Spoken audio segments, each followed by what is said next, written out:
Je vais commencer par réaliser les plis sur mes manches. Donc là on a le cran du centre et là on a deux autres crans, donc ils vont partir de ce côté là. Donc je mets cran sur cran ici, je viens mettre une épingle et je fais pareil avec les deux crans suivants. Normalement vous voyez ça a été découpé de façon à ce que ça reprenne bien la ligne de couture. Je fais ça et je prends l'autre côté et je les bascule de l'autre côté, dans l'autre sens. Voilà, cran sur cran en pliant. Hop, et je prends le dernier et je fais pareil, cran sur cran. Je vais venir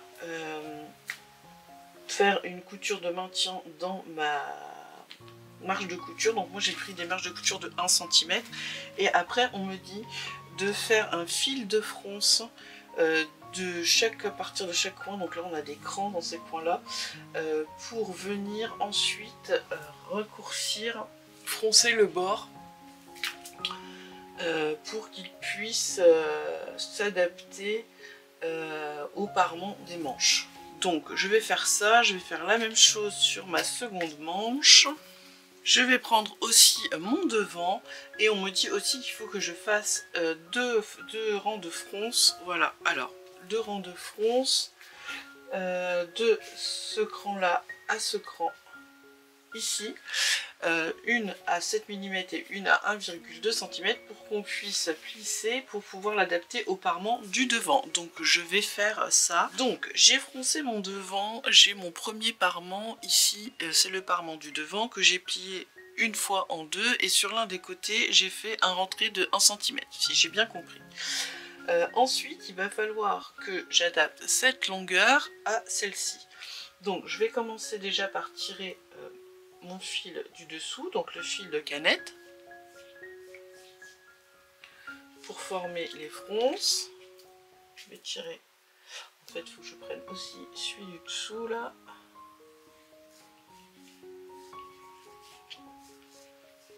Et je vais prendre les deux du dessous de l'autre côté et tirer aussi un peu.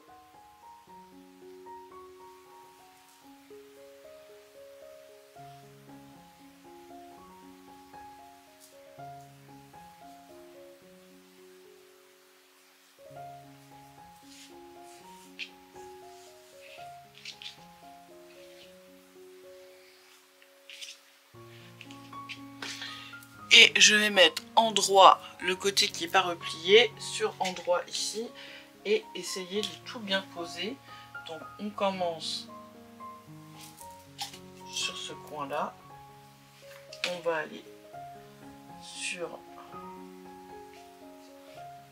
l'autre coin ici, hop.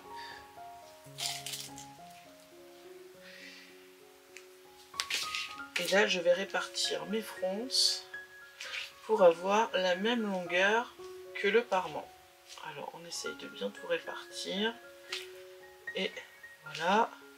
Et une fois qu'on a fini, qu'on a réussi à avoir la bonne longueur, et eh bien on vient tout épingler pour tenir en place.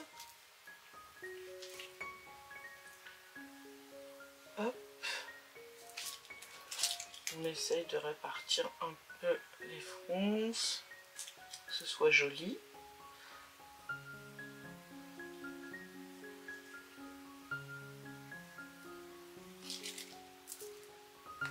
Voilà, donc ça va donner ça, et puis après on va replier dans ce sens comme ça pour avoir le haut de la première partie du carré. Donc il faut faire ça sur ce devant, donc je vais piquer à 1 cm. J'ai fait hop la même chose avec mes parements de manches. Donc là du coup pareil, je viens les poser. Ici j'ai le centre, donc je viens mettre une épingle, puis ensuite je viens mettre ici sur le côté, puis sur l'autre, et je vais venir froncer. Alors je suis pas sûre d'avoir fait mes fronces comme il fallait, parce que eux ils me montrent qu'il faut les faire très très basses. Je suis pas sûre que ça fonctionne mon histoire, on va voir.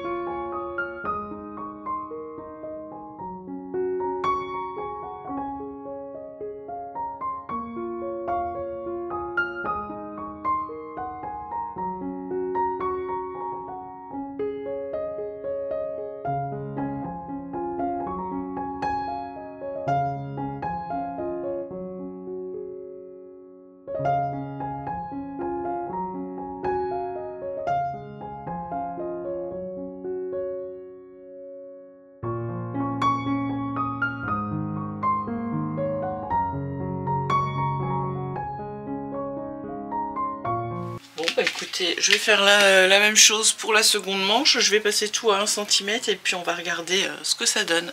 Donc voilà ce que donne pour commencer mes épaules. Donc voilà, j'ai mis donc le parement que je vais maintenant retourner voilà, sur l'envers et que je vais replier comme ça. Le long, on va recouvrir notre piqûre. Voilà, tout le long. Donc je vais épingler. On essaye de bien se mettre voilà, au départ. Hop.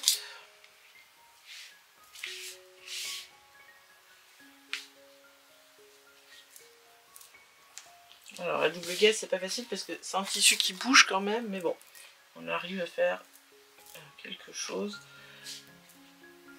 Hop.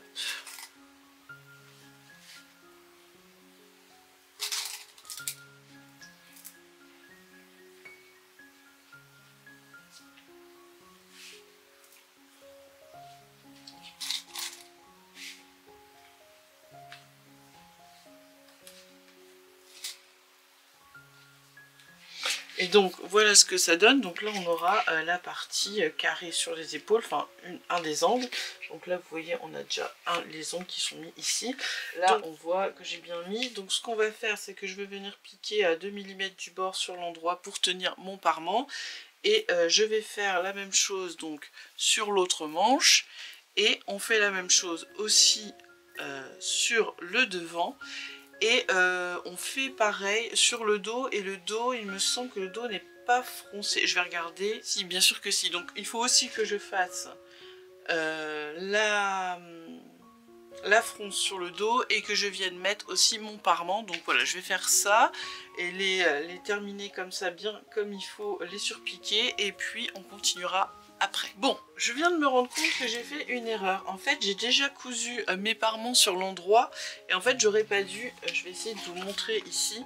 En fait, il fallait juste que je fasse endroit sur endroit et que je laisse comme ça. Et en fait, après, il fallait les coudre ensemble et tout repasser d'un coup et coudre à la main. Bon, bah écoutez, c'est pas grave, j'ai pas envie de démonter. Donc là, ce que j'ai fait, c'est que j'ai pris mon dos. J'ai mis une des manches, donc j'ai mis la manche, j'ai essayé de faire coïncider bien mes coutures ici, et puis je vais coudre à 1 cm là et surjeter, et puis et ben voilà, hein, ça donnera ça en fait. Bon bah j'aurai la couture à l'intérieur que je verrai, enfin qui sera à l'intérieur, hein, c'est pas bien grave, et puis c'est tout, hein. Écoutez, je vais pas tout redémonter. J'ai voulu aller trop vite, je sais pas, pourtant je l'ai lu avant de le faire, mais voilà. Donc là j'ai mis une manche, en fait c'est un raglan, hein. Ensuite je vais remettre la manche et le devant. Donc vous voyez là j'ai un cran pour me dire de quel côté il fallait mettre ma manche. Donc où il y a le cran c'est le devant. Donc j'épingle tout ça. Hop.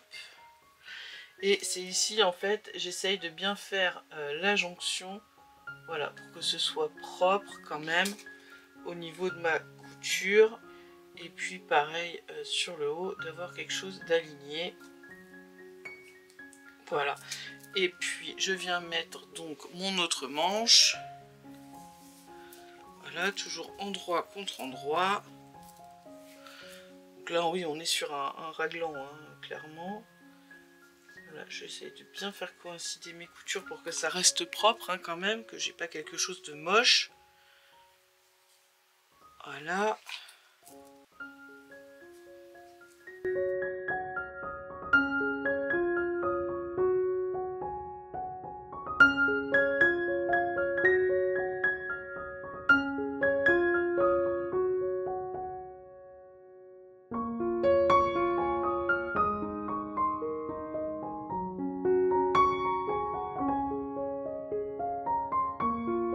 Donc là je vais tout piquer à 1 cm puisque moi j'ai pris 1 cm de marge de couture. Toutes les manches au niveau du corps, au niveau des raglans, et puis je viendrai faire un surjet sur chaque couture, voilà, pour que ce soit propre. Et normalement on va avoir quelque chose d'un peu près, je sais pas si je vais pouvoir vous montrer même sur l'envers, quelque chose, voilà. Donc en fait vous voyez mon col il va se mettre comme il faut, hein, sauf que voilà j'aurai cette partie là que je vais bien coucher après, voilà je coucherai bien mes marges de couture.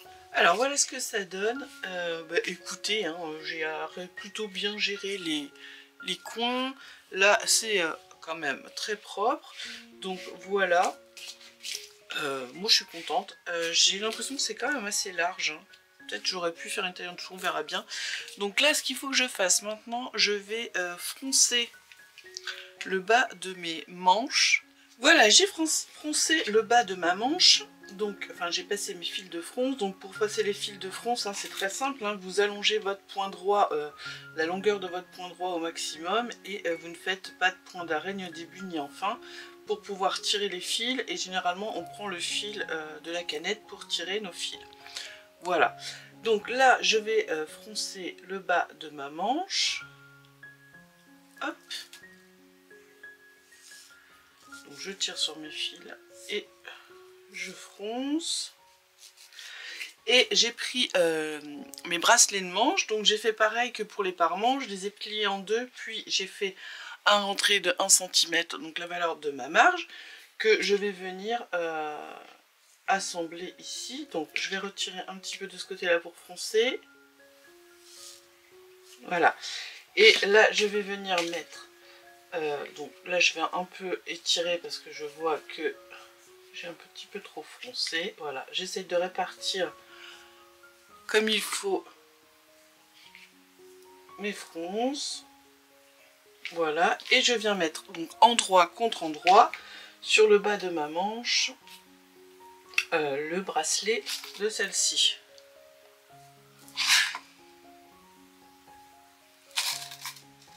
En essayant de bien tout répartir. Donc je vais mettre l'autre côté aussi.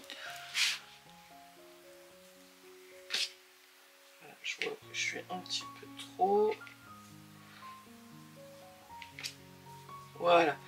Et hop. Ça se place tout seul, hein, une fois qu'on a fait les fronces. Voilà. Alors je vais venir coudre à 1 cm. Voilà, donc j'ai cousu mon bracelet de manche sur le bas. Voilà ce que ça donne.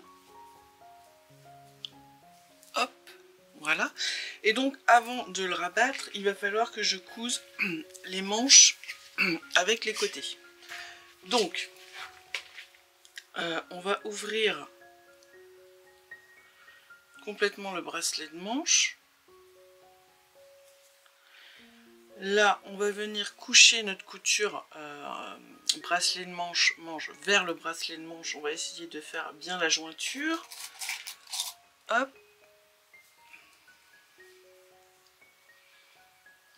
Voilà, on met tout ça bien bord à bord.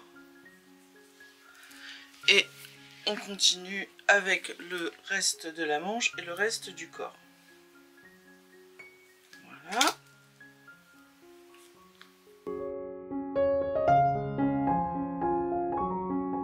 Ce que j'ai fait, c'est que j'ai fait un petit surjet en bas, comme ça j'aurai plus qu'à faire mon petit tourlet à la fin. De toute façon, ça va être bientôt fini là. Donc, je vais piquer tout à 1 cm, donc ma marge de couture que j'ai choisie. Eux, ils préconisaient 1 m 50.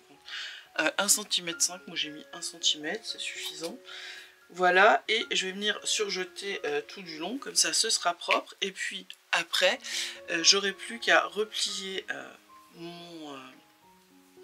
mon bracelet de manche ici, vous voyez, comme ça, et puis à venir piquer, et puis j'aurai plus qu'à faire l'ourlet et ce sera terminé. Voilà ce que ça donne.